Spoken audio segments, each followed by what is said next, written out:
Sa akin mo nang ibaling ang atensyon mo. Mamahalin kita, hindi kita lulukuhin. Akin ka na lang.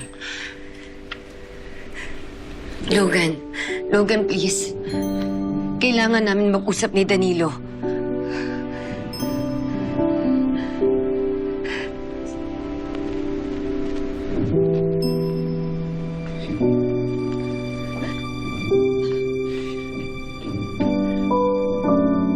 Tuloy ka pa rin.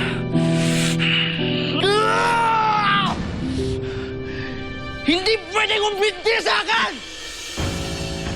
Bakit ka umalis? Bakit kayo nanonood, ha? Ano problema nyo? Bumalik kayo sa trabaho nyo! Walang pwedeng humindigin, Logan. Walang pwedeng humindig sa akin! God damn it!